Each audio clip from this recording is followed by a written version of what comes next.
At nakikita ko ang malaking nakatakdang gagawin ng Diyos. At laging tandaan mo po, ang banal na Espiritu magsisiwalat kung sino ka at kung ano ang pangarap ng Diyos sa bawat isa. It is the Holy Spirit that reveal ourselves to us. Banal na Espiritu po ang magsisiwalat sa ating sarili kung sino tayo. Kaya kailangan tayo ay laging nasa kapuspusan ng banal na Espiritu at ating basahin ang John chapter 17, verse 20. At pakinggan natin ang panalangin ng Panginoon. Neither pray I for this alone, but for them also which shall believe on me through their word. So ito po ay tinatawag ng mga theological scholar, high priestly prayer of Jesus from John 13 to John 17. So 5 aklat, 13, 14, 15, 16, 17. Ito po ang high priestly prayer na ang ibig sabihin, itong lahat ng ito ay nangyayari sa lahat ng kanyang ipinanalangin.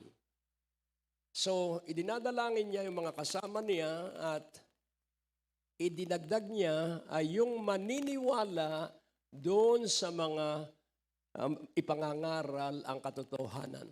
Kaya sabi rito, idinadalangin ko rin yung maniniwala sa kanilang ipapangaral. Amen? So, iba'y naniniwala na ang kayamanan ko ay si Jesucristo lamang? At kung ang kayamanan mo ay si Jesucristo lamang, ikaw po'y magagalak anumang panahon. Amen po ba? Kaya kailangan na ating paniwalaan yun na ang sabi ni Pablo, Jesus Christ is the treasure in earthen vessel. Si Jesucristo ang kayamanan na nasa sisidlang putik at ikaw at ako ang sisidlan ng kayamanan at si Jesucristo ang ating kayamanan. Pag nagsanay ka po na ang kayamanan mo si Jesucristo, tatagal kaya ang ministeryo kung hindi si Jesucristo ang kayamanan ng gawaing ito? Kaya nga kung titingnan po natin, ay baka kung ilang malalaking gusali na ang naitayo natin kung ating inunay pagtatayo ng gusali. Pero ang ating patuloy na pangunahing gawain ay ipangaral ang mabuting balita at hindi po maliit na halaga ang pangangaral araw-araw sa iba't ibang kaparaanan. Kaya dito makikita po natin na ating kilanlin yung mahalagang katotohanan iyon. At ano ang sabi sa verse 21? At ang sabi sa verse 21, that they all may be one. Sabihin nga natin, that they all may be one. As thou, Father, art in me, and I in thee, that they also may be one in us, that the world may believe that thou hast sent me. Ating siyasatin po itong talatang ito, na silang lahat na sumasampalataya ay maging isa. Katulad mo, aking Ama, ikaw ay nasa akin, at ako ay nasa iyo. So what is oneness? Ang Ama ay nasa Kanya at siya ay nasa Ama. That they also may be one in us. So pansinin po natin, si Jesus kaysa ng Kanyang Ama sapagkat ang Ama ay nasa Kanya at siya ay nasa Ama. At makakaisa tayo sa mag-ama sa pamagitan ng tayo ay nasa Ama at na kay Jesus. At ang Ama at si Jesus ay nasa atin. At maniniwala ang sanlibutan na si Jesucristo nga ang isinugo ng Ama. Amen po ba? Kaya nga po, unawain mo mabuti, nangyayari yung panalangin niyang ito, kaya tayo sama-sama. At ang panalangin pa rin niyang isa, sa verse 17, pabanalin mo sila. Ano po ba ang kabanalan? Ang kabanalan po ay hindi ibig sabihin lumalakad ka ng paluhod, hindi ibig sabihin ay kung ano-ano. Ang kabanalan po, kaiba ang ating buhay at yung kabanalang yun, yung kaibahan natin ay si Jesus. So our holiness is Jesus. Kailangang makita sa atin ang Panginoong Jesus. Sabihin mo sa iyong katabi, kailangan makita sa akin si Jesus. Kaya ang titulo po ng mensahe, ano po ang titulo? Lord, make us one. Sabihin mo nga, Lord, make us one. Lord, make us one. Banal na Espiritu na nagbigay ng katotohanan ito sa akin, ito po ay maging personal din katotohanan sa kanila. Lord, make us one. So may 30 paraan para tayo maging isa. Number 1 is unity of faith. Unity of faith. Kailangang iisa ang ating pananalig at kailangan ang pananalig natin ay kay Hesus Kristo lamang na sa pangalan ni Jesus, lahat ng ating pagdaraanan, hingin natin sa Ama at tayo'y magtatagumpay. So unity of faith is that we are depending on Jesus alone. We trust on Jesus alone. Kahit ano po ang mangyari, basta kay Hesus Kristo lamang tayo ganap na aasa at magtitiwala. At dahil nga po, sa pananalig ng Panginoong Hesus Kristo. Pag sinabing pananalig ng unity in the faith, pananalig ng Panginoong Hesus Kristo, pag sinabi po yun, ang ibig sabihin, siya ay nagtitiwala na ikaw at ako ay makararating sa kanyang itinakdang pangarap. Yun po ang pananalig ng Panginoong Hesus na kahit hindi natin makita kung ano ang ating kalagayan, kita niya kung saan niya tayo dinadala. At kahit ano ang ating panghihina at kakapusan ng karunungan, hindi po siya umaalis. Tayo lang ang nagtatampo. Pero laging tandaan mo, hindi niya tinitingnan kung malakas ka o magaling. Ang tinitingnan niya, siya lamang ang may kalakasan at kapangyarihan. At pag humingi tayo ng lakas at kapangyarihan, iyon ay ibibigay sa atin. Kaya sabi ni Pablo, mula noon ay ang ipinagmamalaki ko na ay pinagdaraanan kong krisis. Sapagkat sa krisis, ako ay pinalalakas ni Hesus Kristo. Amen po ba? Kaya nga ang pagiging Kristiyano po hindi ibig sabihin ay laging maluwag at maganda ang katayuan natin sa buhay. Laging tandaan mo po, dahil nga marami ang hindi alam ang katotohanan, kaya ikaw at ako ay idaraan sa iba't ibang pagsubok. At yun ang ayaw ng maraming Kristiyano.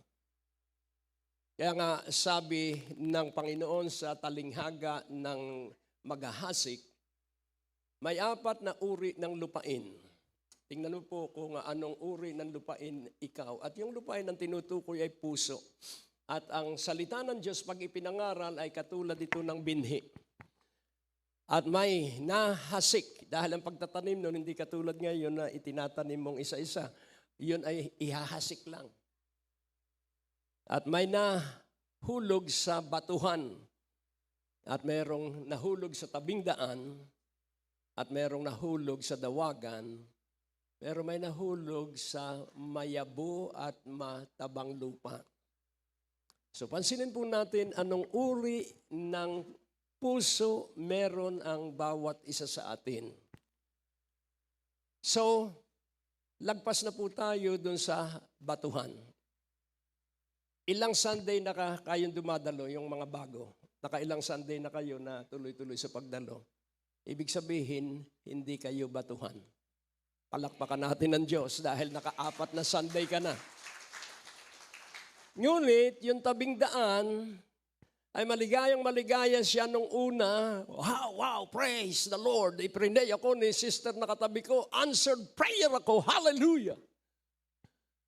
Pero pag uwi sa bahay, ay nagmumurahan. Ang tagal mo naman sa church. Ayan. At ganun ang ganun, paulit-ulit, hindi na siya dadalo para lang maiwasan ang pagtatalo-talo. Ang tawag doon, pusong nasa tabing daan. Hello? Madaling masaktan. Tingnan mo ang iyong katabi. Naka1 taon ka na ba? Hindi ka na batuhan. hindi ka natabing daan. Ngayon dito marami, yung dawagan. Makinig kayong mabuti sa dawagan. Ang dawagan, yumaman. Purihin ng Panginoon. So laging tandaan mo, magsisimula ka sa pakaunti-kaunti, pag ikay nagtapat, yayaman ka. Eh sino ba ang pinayayaman ng Diyos? Hindi po yung masipag. Marami pong masipag yumayaman pero wala na sa simbahan. Ang pinayayaman po ng Diyos ay una, ang katangian ay mapagpakumbaba. Tingnan mo ang katabi mo, sabihin mo hindi nakahalumbaba. Mapagpakumbaba. Amen? At ano pa ang katangian ng pinayayaman ng Diyos? May takot sa Diyos. Ikaw ba'y mapagpakumbaba at ikaw ba'y may takot sa Diyos? Ang ibig sabihin ng mapagpakumbaba, sinusunod nating lagi ang Diyos. Ang ibig sabihin ng may takot sa Diyos ay wala namang ibang Diyos kundi siya. Kaya hindi na tayo hihiwalay pa sa Diyos. Kaya kung titingnan po natin, hindi ho problema ang pera. Ang problema po ay ating asal at ugali. Tingnan mo ang iyong katabi. Asal at ugali ang hadlang sa kayamanan. Sa Proverbs 22 verse 4, kailangan ito ay laging tandaan mo, ikay pagpapalaing lagi. Sabay-sabay, by humility are riches and honor and life. Ano po kaya ang Tagalog sa riches? Ano po kaya ang Tagalog sa honor? Karangalan. Ano po kaya ang Tagalog sa life? Ayan. So, pansinin po natin, by humility, and then gamitin uli natin yung by humility and by the fear of the Lord, hallelujah, are riches and honor and life. So, ang unang riches po ay spiritual, ang unang riches po ay soul, ang ikatlong riches po ay physically. At pag tayo ay very rich in our spirit, very rich in our soul, very rich in our physical body, laging tandaan mo po, riches in our spiritual life is by meditating on the Word of God and memorizing the Word of God and loving the Word of God with greatness. Amen? Kaya nga, doon po, pag tayo ay talaga, ang sabi ng Diyos, ano ang bahay na itatayo ninyo para sa akin, Isaias? Ako ang may gawa ng langit at lupa, ang trono ko ay sa langit at ang tuntungan ko ay ang lupa. So ano yung bahay na itatayo ninyo sa akin? Pero sa taong ito, sa lalaking ito, ako'y titingin sa isang lalaki, number one, poor in spirit, and contrite spirit, and who trembleth at my word. Ito ang aking titignan at dito ako titira sa mga lalaki at babae na merong dukha at nagsisising malambot na puso na laging sabik sa aking salita. Napakasimple po ng buhay.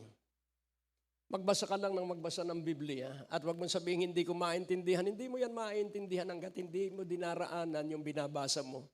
Ang pagkatuto po pag dumaan ka doon sa iyong binabasa. Kailan mo malalaman na ang Diyos ang dakilang manggagamot? Hindi naman kailangan, Lord, magkasakit po ako para makilala kita na dakilang manggagamot. Daraan tayong lahat doon. Pag minsan nga inuubo ka lang, akala mo'y COVID na. At tinatakpan mo na ang buong mukha. Abay, hinihinga ko ang hangin sapagkat ang hangin sa mga matuwid ay malinis. Amen. Hallelujah. Wala, kahit sinisipong kayong lahat, hindi ako magkukumpa dahil ayokong takpan ang mukha ng Diyos. Amen? Sapagkat ikaw at ako'y linikha sa larawan ng Diyos. Hindi po yan pagwapuhan at hindi po yan pagandahan. Ikaw at ako ay kalarawan at kamukha ng Diyos dahil yun ang pagkalikha sa atin.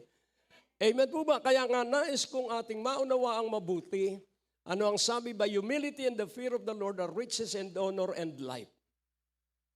Nandun po ang kayamanan at pag ikaw po ay malusog spiritually, pag ikay malusog solely dahil nagbubulay ka lagi sa salita ng Diyos at sinasagawa mo ito, physically, magiging ka pong matibay at matatag. At pag matibay at matatag ka, pag naghanap buhay ka, yung lahat ng gagawin ng iyong kanang kamay ay pagtatagumpayin ng Diyos. Amen? Kaya nga po, nais kong makita nating mabuti, unity of faiths. Magkaisa po tayo. Malaki ang tiwala ng Diyos sa iyo. Malaki ang tiwala ni Jesucristo sa iyo. Eh, huwag ka nang pa-absent-absent. So, ang matabang lupa, laging nasa simbahan at laging una. Maraming huli at una sa pag-uwi. Ang ibig sabihin ay hindi mataba ang kanyang puso. Tingnan mo ang iyong katabi at sabihin mo, parang pinatatamaan yata ako ni Bishop. Abay, pag hindi ka tatamaan ng mensahe, ay ano mangyayari sa iyo? Kailangang tinatamaan ka ng salita ng Diyos at nang sa gayon, akapin mo yung salita ng Diyos at sa susunod, maaga ka at huli kang umuwi. Eh, lahat ay pauwi, lahat ay may gagawin. Eh, hindi naman na mabuti sana pag umuwi kayong bahay mo nagiging doble ang laki. Eh, ganun pa rin yun. Kaya gugulin mo na ang araw ng linggo sa pagdiriwang at paglilingkod at pakikipag-fellowship sa mga kapatiran. Amen? Dahil laging tandaan mo, titibay tayo dahil makikita mo ang mga kapatiran, iba't iba tayo ng suliranin, pero lahat tayo may ngiti. Tingnan mo uli ang iyong katabi. Kailangang ikaw ay may ngiti. Amen? Magtanungan tayo ng edad, patandaan tayo at pabataan. At makikita mo po na merong 35 mukhang 70. At meron namang 70 mukhang 69. Kaya ayan, yung mga tawang yan ang nagpapabata. Amen? Pag hindi ka marunong tumawa, tatanda ka agad. A merry heart doeth good. A broken spirit dryeth the bones. Ano ang ibig sabihin? Mananakit ang mga kasukasuan ng laging walang pag-asa. Tingnan mo ang iyong katabi. Kung may problema ka, ibig sabihin, dinadala ka ng Diyos sa pag-asa. At pag umasa ka, lutas ang iyong problema. Amen? Hallelujah! Yan po ang simbahan. At dito makikita mo po, yung nasa dawagan, nung mayaman na, ayaw nang dumalo, pinadadala na lang online at GCash yung kanyang tithes and offering. Ay, sa inyo na yung inyong tithes and offering. Hello? Ang mahalaga yung nagtatites at nag-o-offering, hindi yung tithes and offering. Ang mahalaga ay physical na presensya sa gawain ng Diyos. Amen, hallelujah. At tuloy-tuloy ang gawain ng Diyos dahil gawain niya. Ang gawain ng Diyos ay hindi iniaasa sa tao, sa Diyos lamang.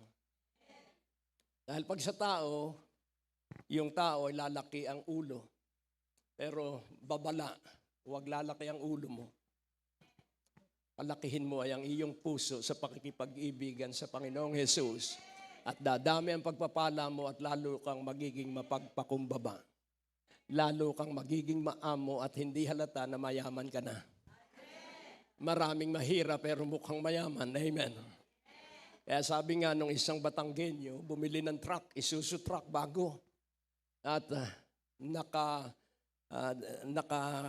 sombrero siyang talagang pang Batanggenyo at ang damit niya ay marusing at ang kanyang daladala ay bayong na marumi. At ang sabi niya sa ahente, this is true story, magkano itong Isuzu truck mo? Tiningnan siya, mukhang wala naman itong pera.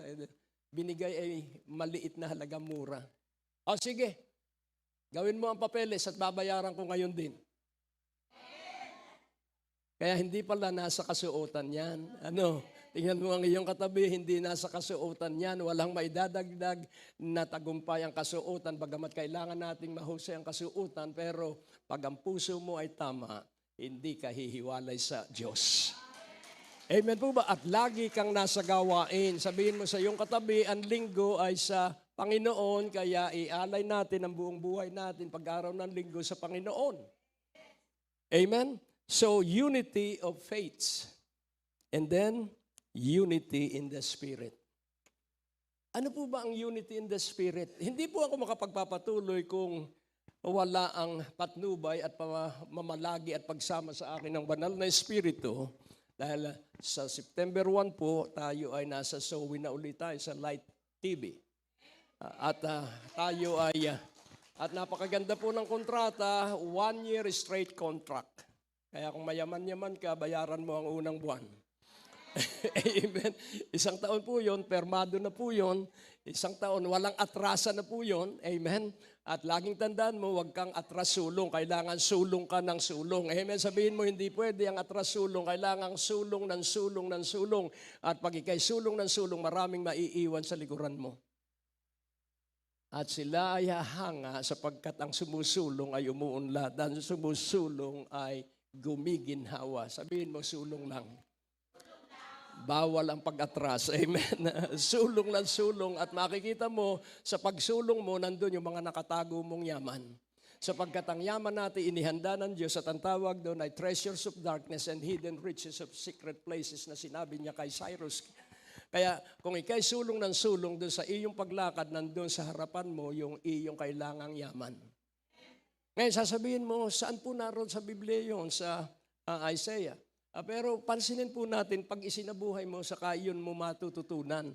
Hanggat binabasa mo lang ang Biblia, hindi ka matututo. Sa pagsasagawa lamang ang pagkatuto. Sabihin mo, sa paggawa lamang ng salita ng Diyos ang pagkatuto. Amen po ba? So ngayon ating kilanlin ang katotohanan, unity in the Spirit. At dito po makikita natin, ang lahat ng tao sa ibabaw ng lupa ay hahatulan. It is appointed for man once to die, and after that, judgment.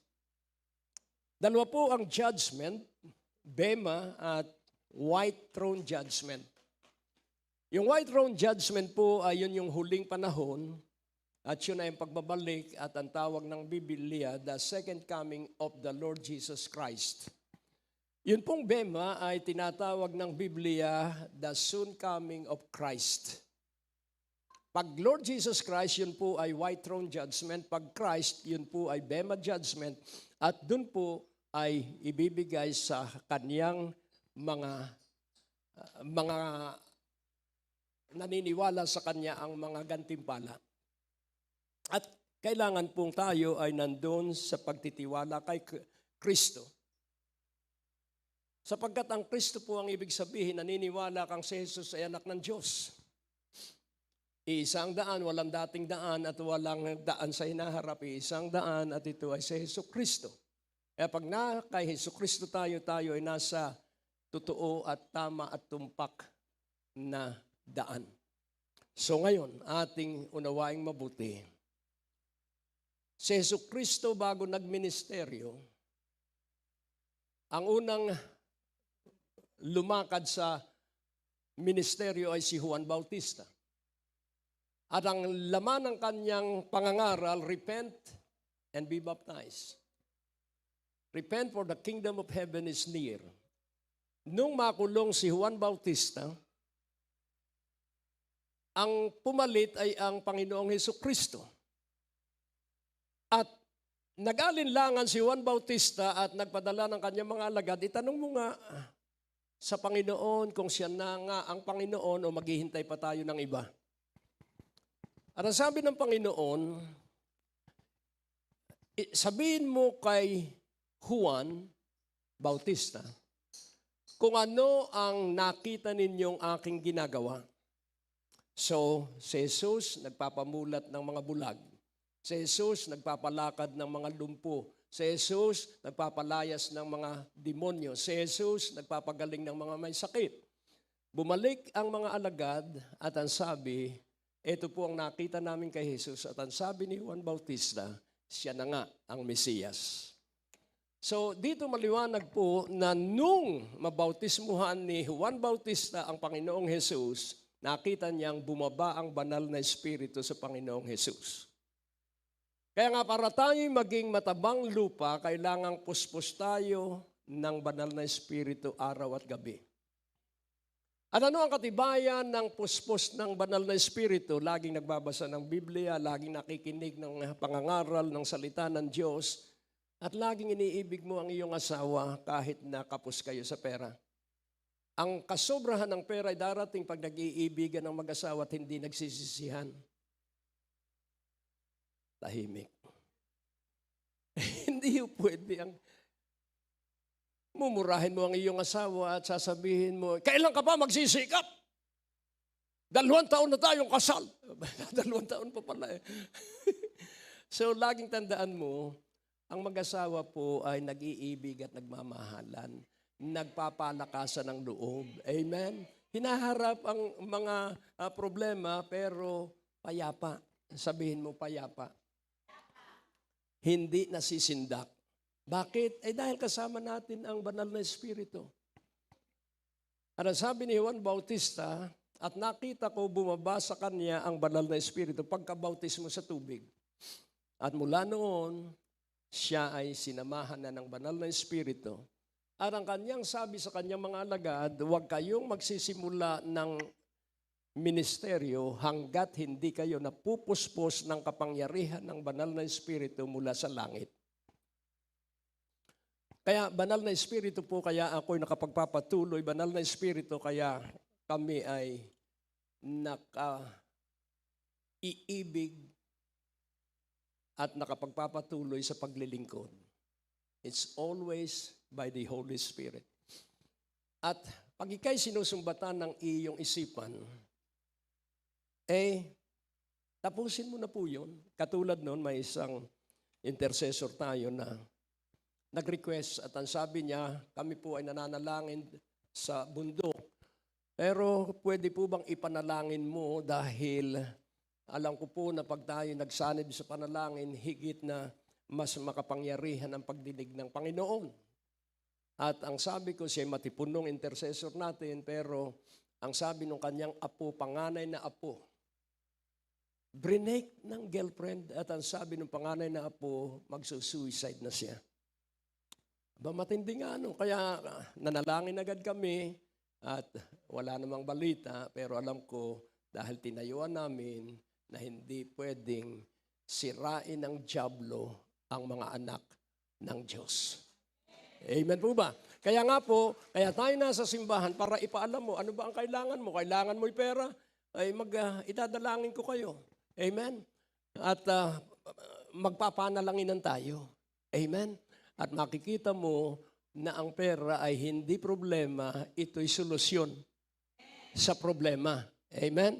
Kaya nais kong makita mo na ang iyong kakapusan ay nasa iyong isipan, wala sa iyong hanap buhay.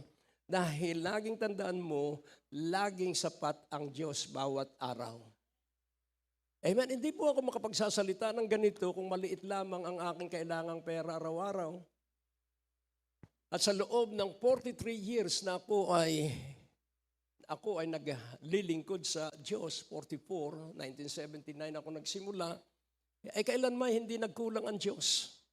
Dahil pag ako'y nagkukulang, ako ay kulang ng panalangin, kaya ako'y nagkukulang. Sabihin mo, pagkapos ka, kulang ka ng panalangin. Amen po ba? Kaya dito makikita po natin na ang Diyos po natin ay dapat nating laging kaibigan at kaibigan. Let us befriend God and let us love God daily. Amen po ba? Kaya nga atin pong sukatin. Ministeryo mula 1979, halimbawa po na 1 million ang gastos ng ministry for 43 years. Ilang milyon na po agad yun? 43 million. Saan galing yun? Ayun, salamat kay Lord. At bakit dumating? Ayun, ang katanungan doon. So ngayon, pansinin po natin, ano po? Yun po ay makikita natin biyaya ng Diyos at media ministry. At pag pinagsanib po natin yun, dahil malaki ang bayaran natin sa Green Hills, at doon po, bawat buwan ay kailangan natin ang malaking halaga ng pera.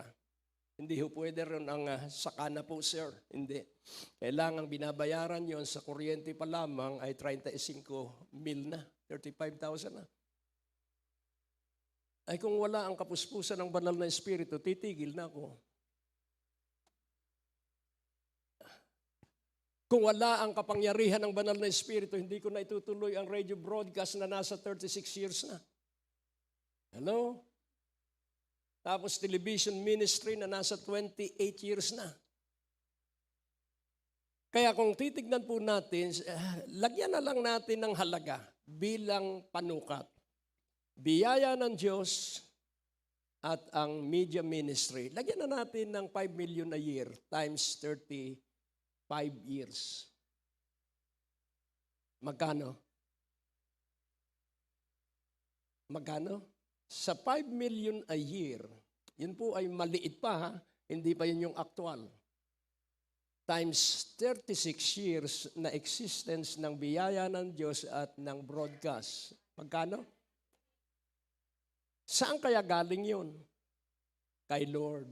Amen? Kaya dito makikita natin, live by faith, live in the unity of the Holy Spirit. Mabuhay ka po, kinakausap mo lagi ang banal na Espiritu. Amen? At makikita mo po na talagang tuloy-tuloy ang pagbuhos ng karunungan. Kaya sabi nga ng Diyos kay Solomon, sa lalaking ito ako titingin. Sa mabuting lalaking ito, sa mabuting babaeng ito, bibigyan ko siya ng hindi pera. Bibigyan ko siya ng wisdom, knowledge, and joy. Bibigyan ko siya ng karunungan, kaalaman, at kagalakan. Kaya pag nagagalak ka, ang problema ay malulutas dahil tatanggap ka ng karunungan dahil ikay nasa kagalakan. Amen? At dito makikita natin, pag sinunod mo yung karunungang iyong natanggap, ikaw ay sasamahan ng Diyos para maisagawa mo yung iyong natanggap na karunungan. So kailangan ko ang tulong ng Diyos, kailangan din ng Diyos ang tulong ko. Kailangan ko ang tulong ng Diyos para matustusan ang lahat ng kailangan ng ating simbahan at ang simbahan niya at ang broadcast. At natutulungan ko ang Diyos kapag ako'y naniwala sa Kanya at pag sinunod ko yung Kanya sinasabi, tutulungan ako ng Diyos. Both ways po yan. Kailangan ng Diyos ang tulong ko, kailangan ko ang tulong ng Diyos. At ano ang kailangan ng Diyos? Kaya niya na tapusin na ang buong daigdig. Pero hindi siya ganun ang disenyo. Gusto niya involve ikaw at ako through prayer. Kaya pag nananalangin tayo, then sinasamahan tayo ng Diyos at isisiwalat ng banal na Espiritu kung ano ang gagawin ng Diyos sa bawat araw ng ating buhay. At ikagugulat mo sapagkat ikaw pala ay may magandang parating sa loob ng taong ito na malalaking pagpapala na hindi mo sukat akalain. At ang banal na Espiritu ang magsisiwalat. Kaya nga sabi ng tala ng Biblia sa Genesis 26, at lahat ng itinanim ni Isaac sa pagsunod sa Diyos, at ano ang pagsunod niya? Ang sabi ng Diyos, huwag kang aalis ng lupain, kahit na tigang ang lupa, kahit na tagutom, huwag kang aalis, magtanim ka sa tigang na lupa. That is faith. Sinunod niya ang Diyos at siya nagtanim. At sa loob ng 1 taon, siya na ang pinakamayaman doon sa lugar na tuyo. Dahil siya ay nagtanim. Amen? Kaya laging tandaan mo, magtanim ka ng magtanim at hindi ka paghihirapin ng Diyos. Amen? Tanim ng tanim. Sabihin mo, tanim ng tanim, may aanihin ka pag may itinanim ka. Yung iba, naghahintay ng ani, wala namang itinanim. Magtanim ka ng magtanim at ano ang pagtatanim, sabihin mo lang sa mga kapatiran at idalangin mo ang mga kapatiran, Lord, paularin mo po sila, pasiglahin mo po sila, patatagin mo po sila at ang may sakit, pagalingin mo po. Nagtatanim ka noon, kaya iniiwas ka ngayon sa anumang mga kakapusan, sa pagdaan sa sakit. Bakit? Nagtatanim ka. Kaya magtanim ka at laging mag-aani ka. Sabihin mo, magtanim ka at laging mag-aani ka at ang isang mabisang pagtatanim ay panalangin. Kaya dito ay makikita po natin na kailangang lagi tayong nasa kapuspusan ng pagsama ng banal na Espiritu. So unity in the Spirit. Ano po ang ibig sabihin? Kung titignan po natin sa Romans 8:1, kailangang maunawaan mo mabuti, tayo po hindi makakasama sa white throne judgment. Tayo po sa Bema judgment. Sa Romans 8:1, there is therefore now no condemnation for those who are in Christ Jesus. Hindi nahahatulan ang lahat ng nakay Hesus Kristo. So napakaliwanag po, hindi nahahatulan ang lahat ng nakay Hesus Kristo. na lumalakad sa kapuspusan ng Espiritu, hindi sa laman. Romans 8:1. At doon makikita po natin na ang paglakad sa kapuspusan ng banal na Espiritu, tayo naniniwala na ang biyaya ng Diyos ay itutusto sa atin araw-araw. Ano po ba ang biyaya ng Diyos? Ang biyaya ng Diyos ay kapangyarihan at lakas ng Diyos. The grace of Jesus is His strength and His power. Kaya nga sa biyaya ng Diyos, kaya tayo tuloy-tuloy at hindi ko kayo kinakalimutang idalangin araw-araw. Lahat ng pastor natin, idinadalangin ko, kanilang pamilya, idinadalangin ko kayo, idinadalangin ko na kayo maging puspos lagi ng kapangyarihan ng banal na Espiritu. Na lahat kayo magsiunlad, kayong lahat ay tumibay at tumatay. At ako'y naniniwala na sa kapangyarihan ng kapuspusan ng banal na Espiritu, isisiwalat ng Diyos ang lahat ng kaniyang nakatakdang gagawin dahil ikaw at ako ay itinakda para sa magandang kinabukasan. Kaya sabi ng Panginoon, ano ang sabi ng Panginoon? Huwag kayong mabalisa. Ako ay babalik na muli. Huwag kayong mababalisa, ako'y babalik na muli, ipaghahanda ko lang kayo ng mansyon sa bahay ng aking Ama na inyong matitirhan pagkatapos ng inyong buhay sa ibabaw ng lupa. Kaya kailangan ikaw po ay laging nandun ang pag-asa na babalik ang Panginoon. Amen? Babalikan tayo ng Panginoong Jesucristo at kakatagpuin tayo sa ulap. At yun po ay simpleng-simple lamang at kailangan para tayo maging matatag, laging ang puso't isipan natin nakatuon sa Diyos. Laging ang iniisip natin ay ang Diyos. Dahil kung hindi po ito totoo sa akin, hindi makapagpapatuloy ang aking paglilingkod sa Kanya. At laging tandaan mo po, pinagpapala ng Diyos ang ating mga kamay araw at gabi. At ang pagpapala ay masaganang lagi, labis sa ating kailangan. Sapagkat ating unawaing mabuti ang Panginoon ang ating pastol at hindi tayo magkukulang. Ikaw ba'y naniniwalang yun ay katotohanan? So kung ikay nagkukulang, ibig sabihin ay pastol mo pa rin ang Panginoong Jesus, kaya kailangan humingi ka sa iyong pastor. Amen po ba? Ang kadalasan sa marami sa atin, sinisisi natin ang ating sarili. Huwag po nating sisisihin ang ating sarili, bahala sa atin ang ating pastol. Kung may nagawa tayong kasalanan, hingi tayo ng patawad, talikod sa kasalanan. At tayo magpatuloy na sumunod sa Kanya. At makikita po natin, ikaw at ako ay labis na iniibig ng Panginoong Jesucristo. At ibig niya na tayo ay kaisa niya. Ibig niya na kaisa na tayo niya. Sa ayaw at ibig mo, ikay kaisa ng Diyos, kaya ka nakikinig ng salita ng Diyos, kaya ikay nakadadalo sa gawain. Tingnan mo ang iyong sarili, hindi bali once a month ka lang dumadalo, pero at least dumadalo ka, hindi yung once a year. Amen? Kaya nga po, ating kilanlin ang ating sarili at ang magpapakilala sa ating sarili, hindi ang ating sarili, banal na Espiritu ang magsisiwalat ng katotohanan sa ating sarili. Na laging tandaan mo po, hindi po biro ang mamatayan ng mahal sa buhay. Hindi po biro yan. At hindi rin natin mararamdaman yung kalungkutan kung hindi tayo ang dumaraan doon sa kanyang pinagdaraanan. Pag naalala ko mga kaibigan kong mga batang pastor, na ang isa napakaunlad ng kanyang gawain sa bandang Tutuban sa Maynila. At nabalitaan ko na lang last week na siya pala'y namatay at 52 years old sa sobrang sipag. Napakalaki ng kanilang simbahan at sa sobrang sigurong pagod, siya ay na high blood. At ganun din, may isa pa rin na napakahusay pagdating sa worship, ang conferences niya ay worship, ang kanyang simbahan napakalaki din. Pero kaiikot sa buong Pilipinas, siya namatay din at the age of 52.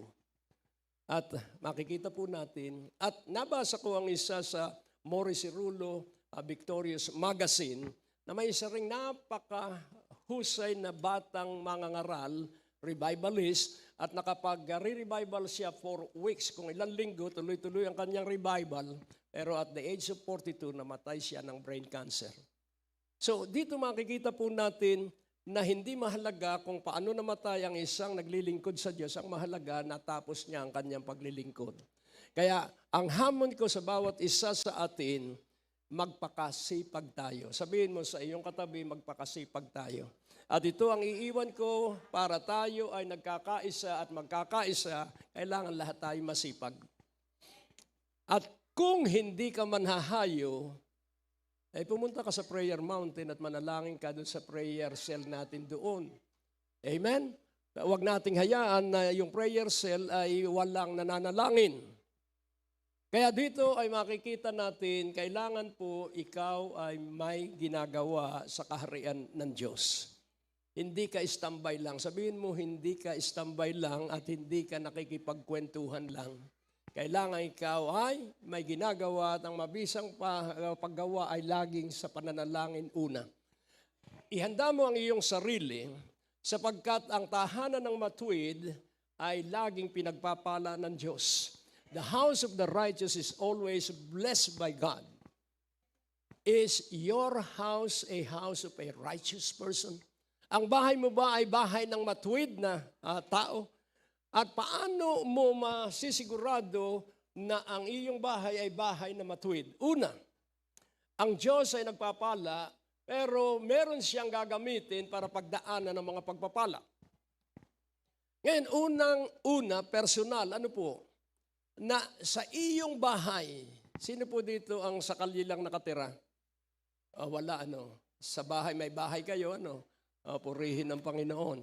So ngayon, kayo'y may bahay, ang unang gawin ninyo, pag kayo'y nasa bahay, create your supernatural divine atmosphere covering your house. Ikaw ang maglikha ng isang makalangit na supernatural na nakalukob sa iyong bahay. Sa panong paraan? Again, prayer.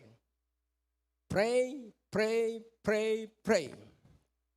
At makikita mo na ang buong pamilya mo ay kakasihan ng Diyos sapagkat ang may pambihirang takot sa Diyos, ang kaniyang mga anak ay magiging makapangyarihan sa ibabaw ng lupa. Kaya kapatid, ang susi nasa iyong puso at sa iyong bibig. Manalangin kang lagi. At dito makikita natin who will be the vessels that God will entrust all the blessings that He has planned. Sino yung kanyang pagpapala, yung kanyang mga pagpapala? Ang isang taong nabubuhay na katulad ng ugali at gawi. Let us imitate Jesus in His conduct and His character, the way He lived, the way He talked. So kapag ikaw ay nakapamumuhay na nakatulad ni Jesus, humanda ka sa malaking pagpapala. Salamat sa tahimik na kongregasyon. Ibig sabihin, kaya ito ay naririnig mo dahil may malaking nakatakdang pagpapala ka ngayong taong ito, pero mabuhay ka na nagtitiwala at nabubuhay sa ugali at gawi ng Panginoon. At ano ang ugali at gawi ng Panginoon? Madasalin siya. Tingnan mo ang iyong katabi, sabihin mo kung si Jesus ay madasalin, ba't naman ikay hindi madasalin? Amen? So, ang mga alagad ay nagtanong. Ang sabi niya, turuan mo nga po kaming manalangin dahil nakita niya, kaya mahimala ang buhay ni Jesucristo dahil lagi siyang nananalangin. Kaya kung nananalangin ka, maghihimala ang Diyos sa iyong bahay, maghihimala ang Diyos sa iyong buhay, maghihimala ang Diyos sa iyong mga anak at sa iyong negosyo. Amen? Hindi po ito pagandahan ng bahay, hindi po ito palakihan ng negosyo. Ito po ay palakihan ng puso na nakikipag-ibigan kay Jesucristo. At dahil pag ikaw ay malaki ang puso sa pakikipag-ibigan sa Panginoon, bigyan ka man ng 1 bilyon, hindi ka mawawalay sa Diyos. Ay 1 milyon pang naibibigay sa iyo, hindi ka na dumadalo. Ay paano kapag bibigyan ng 10 milyon? Nakukuha niyo po. Kailangang tapat ka habang wala. Sabihin mo, magtapat ka habang wala. Dahil mula sa wala, magkakaroon ka dahil sa iyong pagtatapat. Amen. Hallelujah. At nais kung makita mo mabuti, the right vessel is someone who live like Jesus. who talk like Jesus, who walk like Jesus. At ang makagagawa lamang po nun ay ang banal na Espiritu. Magsanay ka po dahil yan po ay nakakasanayan. Pag iyon laging kinakausap ang banal na Espiritu, kausapin mo lagi ang banal na Espiritu at makikita mo na talagang siya ang namamahala ng ating buhay. As many as are led by the Spirit, they are children of God. Kaya dito makikita po natin, araw-araw lalapit ka sa Diyos. Huwag nang hindi. Huwag mo nang hintayin pa na lumaki ang problema. Yung magagawa mo ngayon, gawin mo na ngayon. Dahil bukas may dagdag na ipagagawa sa iyo. Pag ginawa mo yung ngayon, yung gagawin mo ay yung para lang sa bukas. Kaya gawin mo ang iyong pwedeng gawin ngayon para magaan yung kinabukasan. Amen? Kaya pag patumpik-tumpik, ang sabi nga ng isang spiritual warfare book, the favorite word of Satan, alam niyo kung ano yun? Tomorrow. Tomorrow. Bukas na lang. Ayan. At ang tawag ng mga Kastila, manana habit. At ang laging si bukas na lang, hindi umuunlad. Tingnan mo ang iyong katabi. Kailangang wasakin mo ang manana habit. Kailangan yung dapat mong gawin ngayon, gawin mo na. Amen?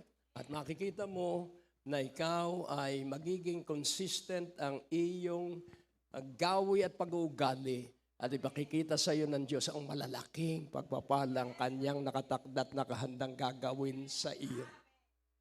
Amen po ba? Kaya nga hindi ko gamitin ang mga karanasan ko. Hindi po yung karanasan ang aking hihingin na inyong pagtiwalaan sapagkat hindi ninyo mararanasan yung karanasan ko. Kailangan magkaroon ka ng sarili mong karanasan. Amen po ba? Hindi ko pwedeng ibigay ang nasa akin dahil ang mapapasayo lamang ay yung natanggap mo. Amen po ba? So, na ating unawaing mabuti, pag-iisa-isahin ko at iniisip ko ang kabutihan ng Diyos. Nag-uusap kaming mag-asawa nung nakaraang gabi. Sabi ko, napakabuti talaga ng Diyos. Dahil kung walang pagkatawag ako sa Diyos, matagal na akong patay. Bata pa lang sa Rumble, nasaksak ako sa University Belt. Dito sa gitna. Sabi ng doktor, napakapalad mo iho dahil sa buto tumama, dahil payat ako. Kung ako'y mataba, edi tapos ako. Oo, so mapalad ka. At naalala ko rin na nasa North General, una UST, walang pera, hindi tinanggap, dinala sa North General, libre, pero nasa pasilyo ako at halos mamatay na rin ako. At ang ginawa ng aking ina ay dinala ako sa UARM at doon inasikaso ako. Ngayon, pansinin po natin, pwede akong patay na noon. That was way back 1966 o 67.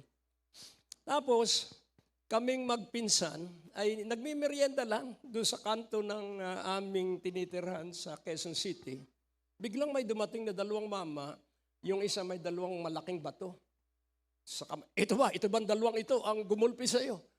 Salamat na lang at kilala niya yung gumulpi. Hindi yan dalawang yan at ako'y parang hindi ko makain yung aking minimerienda. Bakit hindi ako namatay? Pwedeng mamatay. Sandaling yun, may pangarap ang Diyos. Sabihin mo, may pangarap ang Diyos sa iyo. Amen. Kaya buhay ka pa ngayon, may pangarap ang Diyos sa iyo. Amen. Hallelujah. At naulit yun. Teenager din ako doon. At umuwi ako dahil mahilig ako sa barkada. Umuwi ako, probinsya po yun, napakadilim. Umuwi ako sa aming bahay ng maghahating gabi. Biglang may dumating na lalaking galit na galit, dalay malaking itak. At tatagain ako. Dahil akala ako ang gumulpi sa kanya, mabuti na lang at gising yung mag-asawa sa kapitbahay namin. At sumigaw, hindi yan ang gumulpi sa'yo. At umalis. Bakit kaya may saklolo? Hindi po anghel yung kapitbahay ko, pero ginamit ng Diyos. May pangarap sa iyo ang Diyos, kaya buhay ka pa hanggang ngayon. Huwag kang urong sulong, sulong, sulong, sulong. At minsan naman, nagiinuman kami dahil mga barkada ko'y pulis, kaya nung ako'y maborn again, tumanggap lahat ng pulis ng Tayabas City sa Panginoon. At yung isang kababayan at ako ay tinatambangan na at siya i-assassinate ng mga kalaban. Pero laking gulat nung mga nagbabantay sa kanya, dumaan sa kanilang harapan, hindi nakita, naging invisible. Bakit? Na born again. Sabihin mo, na born again, may magandang pangarap ang Diyos sa lahat ng naririto ngayong umagang ito. Amen po ba? At sa pag-iinuman namin, dahil mga kaibigan ko'y pulis, may dumating. At ang sabi, nandun na yung wanted, number 1 criminal ng Quezon, nandun sa Barangay Lalo. Yung mga umaakyat doon, alam niyo ang Barangay Lalo. At ako'y excited pag ganong labanan. Kaya ako ang nasa unahan, dala ko ay tungkod at ako ang nagkukuman dahil lasing na. Mabuti at sobrang antok yung kriminal. Hindi nagising. Ay kung gising yun, di nagputukan. Kaya may pangarap ang Diyos, kaya hindi ako namatay nung panahon yun. Sabihin mo, may pangarap ang Diyos, kaya kabuhay pa ngayon. Kaya huwag ka nang paatras-atras. Amen? Amen. Hallelujah. At dahil ako'y aktivista de primera, aktivista laging nasa kalye, at ang sabi ng aking kumpadre, pare, dadamputin ka na ngayon ng militar at ikukulong ka na sa Camp Nacar.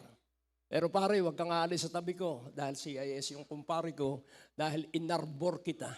Isip-isipin mo yun at lahat ng dinadampot namamatay. May pangarap ang Diyos sa iyo, kaya huwag ka nang urong-sulong. Lagi ka nang dumalo ng gawain. Amen. Dahil may malaking pangarap ang Diyos sa akin, papunta ako para speaker ng isang Bahrain Christian Fellowship Anniversary. Brand new yung Cathay Pacific Airplane. Namatay ang isang makina at babagsak kami sa Indian Ocean. At sabi ko, Panginoon, ano pong nangyayari? At sabi ng boses, huwag kang mag-alala, malaki ang iyong insurance. At sabi ko, Panginoon, ba't dito pa sa gitna ng dagat ay pwede naman sa kwarto ako mamatay? Sabi, hindi, may insurance ka. Ay, ayoko, gusto ko'y buhay ako para ako ang kasama ng aking pamilya. Hindi, may insurance ka, bayaran ng insurance. At ang sabi ng Banal na Espiritu, lagi kang makikinig sa boses ng Banal na Espiritu at para marinig mo paggising sa umaga, makipag-usap ka na agad sa Kanya. Amen? Itong mensaheng ito ay boses ng Banal na Espiritu. Kaya maganda ang iyong kinabukasan, hindi mo lang alam. At ang sabi ng Banal na Espiritu, hindi pa alam ng piloto kung saan kami bababa. Ang sabi niya, pagbaba mo sa Bangkok, Thailand, pagtapak ng paa mo, angkinin mo ang Bangkok, Thailand para sa akin. At kami bumaba nga ay sa Bangkok, Thailand, nung sabihin ng piloto, pagtapak ko, inangking ko ang Bangkok, Thailand. That was 1997. At 1998, nagbimisyon ako sa Thailand. Pag ikay masunurin sa Banal na Espiritu, gagamitin ka ng Banal na Espiritu at ikaw ay laging pagpapalain ng Banal na Espiritu dahil Banal na Espiritu ang pagpapala na kailangan ng bawat isa. It is the Holy Spirit, it is not your job. It is the Holy Spirit, it is not your business.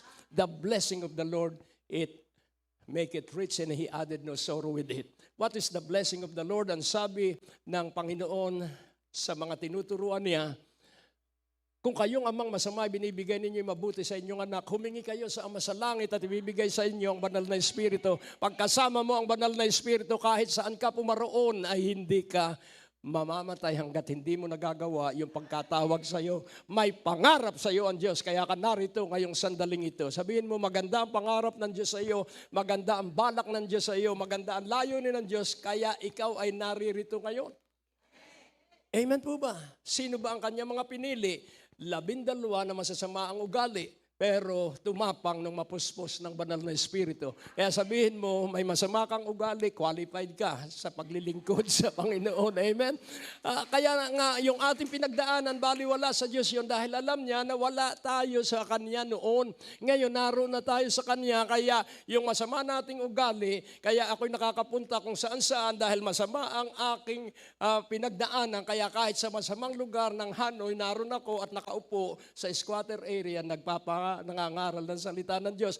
Kung hindi ako na on-the-job training sa masasamang lugar, makatagal kaya ako sa squatter area ng Hanoi. Kaya yung iyong nakaraan ay gamit ng Diyos para ikay gamitin sa mga taong mahirap na lapitan ng mga professional, mahirap lapitan ng mga taong takot sa putik. May gamit ang bawat isa sa atin. Lord, make us one. At dito tayo magtatapos. sa 1 Corinthians, kailangan laging puno yung ating prayer cell, 24 yun. Pag pinuno natin yun, may pangako ang banal na Espiritu, your wealth is in the prayer mountain.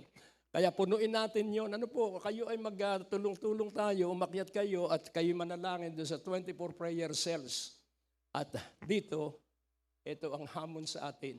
1 Corinthians 15:58. May maganda kang kinabukasan. Kaya ka naririto ngayon. Ano ang sabi doon? Therefore, my beloved brethren, be ye, number 1 is steadfast.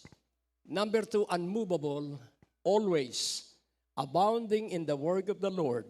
So, pansinin po natin, bakit ang buong pamilya ko hanggang kaapu-apuhan na hindi pinagkukulang? Because I am steadfast, I am unmovable, I am always abounding in the work of the Lord. Steadfast, matibay, matatag because of the Holy Spirit. Unmovable, hindi na ikikibo ng krisis. Hindi na dadaig ng mga pagsubok. Always, laging nananagana sa gawain ng Panginoon. Amen? Kaya nung magsimula akong maglingkod sa Panginoon, hindi ako nagtatayo ng Bible study. Yung tinuturuan ko, ako ay iniimbitahan, pumunta ka sa Bataan at pinagawa kita ng tuturuan doon. Pumunta ka sa kung saan-saan sa mga opisina. Sila ang gumagawa ng tuturuan ko. Bakit? Because I am steadfast, I am unmovable, and I am always abounding in the work of the Lord.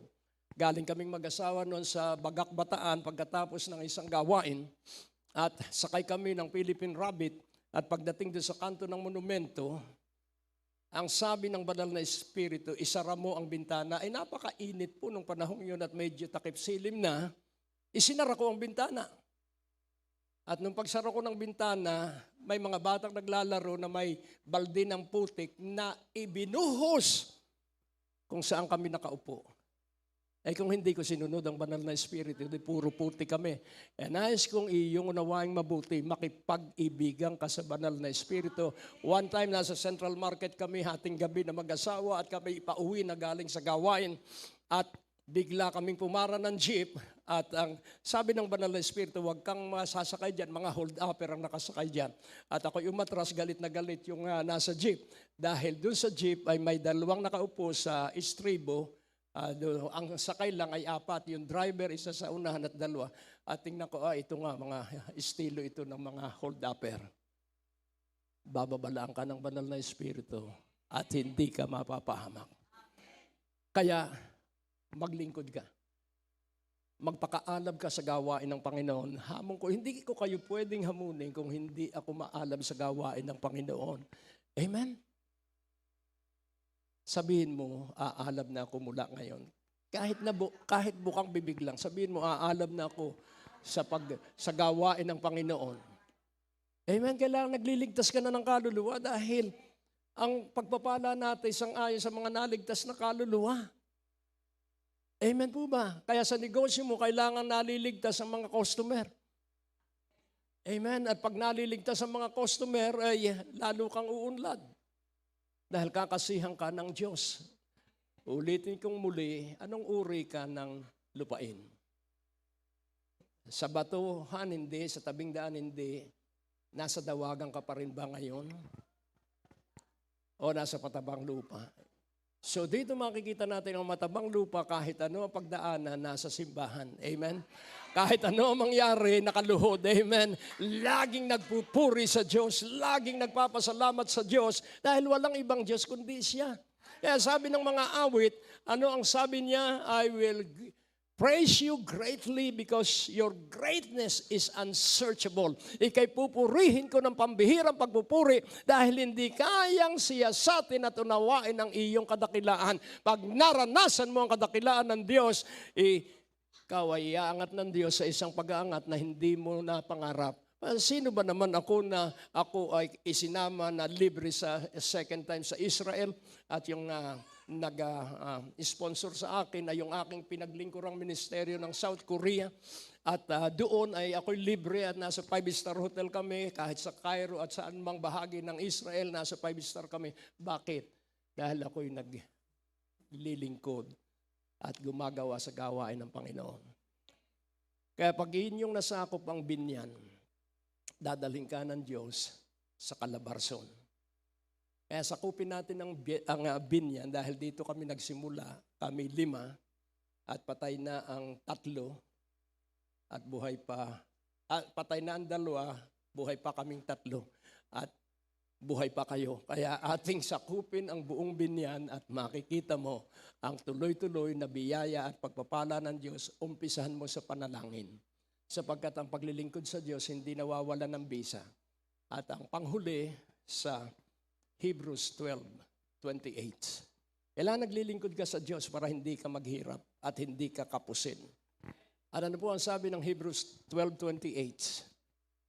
Wherefore we receiving a kingdom which cannot be moved. So, steadfast, immovable, always abounding in the work of the Lord. So, wherefore we receiving a kingdom which cannot be removed, cannot be moved, let us have grace whereby we may serve God acceptably with reverence and godly fear.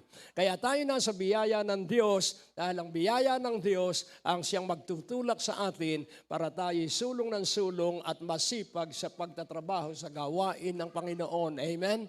Serve God acceptably. Paglingkuran mo ang Diyos, natanggap ka ng Diyos na may banal na pagkatakot at merong makadiyos na paggalang sa Diyos. Kapatid, ikaw ay nakahilera na sa malaking pagpapala ngayong 2023. So, Father, make us one. Makita ka nila sa amin para maniwala sila na ikaw ang Mesiyas. Buklurin mo kami sa pagkakaisa sa pag-ibig, banal na Espiritu, kami ay buklurin mo at kami ay iyong ilagay sa iyong patnubay, sa iyong gabay at sa iyong pagsama. Let your powerful movement, Holy Spirit, be in each one of us starting at this very moment. In the name of Jesus Christ, and everyone shout Amen.